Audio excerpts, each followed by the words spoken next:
आज्ञा आपण परिचय मो ना प्रभात महापात्र मुझे बारंग अंचल जन समाजसेवी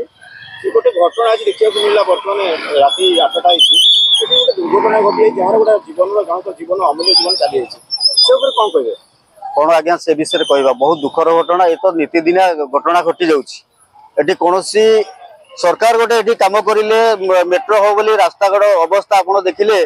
दुख लगुच कौटी खाल खंबा होटी कादुआ होती दैनंदिन ये घटना घटू आज गोटे दुख लगे ये लोकटा हूँ जगह आज्ञा यहाँ हूँ बारंग ब्लॉक छक जोटा कि आमर ये तीन छक कहले चले एपटे कंठापाटणा को एपटे ब्लॉक गड़ा बारंग मुंडली एपटे आमर कटक भुवनेश्वर रास्ता मुख्य रास्ता तीन छक ये निहत गोटे ट्राफिक व्यवस्था ना एत अवहेला चली एत अवहेला जे जहाँकि माने कौन सरकार एप्रति दृष्टि दौना गोटे निरीह लोक आज तार ऑफिस आम जहाँ खबर पाइलु से कटक बोली से तार ऑफिस आसूला आज बस मो बस ताको दुर्घटना कला एपरिक आग चक्का चढ़ई पछ चक्कर बाहर से कौन चाहिए रोकी पार ना एत बेपर भाव चलुं आम केमती चलवा आमर अंचल पिलाने केमती चलिए ए रास्तार आम बहुत कष्ट लगुच किंतु एप्रति कौन ध्यान ना केवल पुलिस प्रशासन कौन ए प्रति ध्यान देना कौटी बाली गाड़ी आसला कौटी चोरा गाड़ी आसला ये सब बटे आदाय करवा आंकर ये सब गोटे गोटे दैनंदिन घटना घटी जाऊँगी नीतिगत अभ्यास हो गलानी किंतु एप्रति कौन उच्च कर्तृपक्ष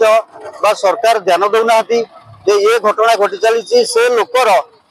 परिवार के चलिए गोटे बयसकार अच्छी ऑफिस फेरुची आम खबर जहाँ पाइलु से केमी चलो आज जो भाया माने गाड़ी चढ़ाइला जो अवस्था जीवन चली जाइए देखिले तो दुख लगुच रास्तार बड़ बड़ खाल खमा ये प्रत्येक दिन आमर किसी ना किसी अंचल पिला दुर्घटना पड़ती मो बस धक्का कर कौटे हाइवा धक्का करोटी बोलर धक्का करुच्ची दैनंदिन घटना चलुँ आम चाहूँ तुरंत ये आमर जो कर्तृपक्ष को आम दाबी करुचु ये जो तीन छक निहाती ट्राफिक व्यवस्था करा रास्ता घाट प्रति कौन सुव्यवस्था सरकार तरफ करा जहाँकि गाड़ी नियंत्रण कर समस्त ध्यान देवा उचित एवं से पिलाटा जी मरला तार परिवार को भरण पोषण सरकार उचित भाव भरण पोषण दिंतु।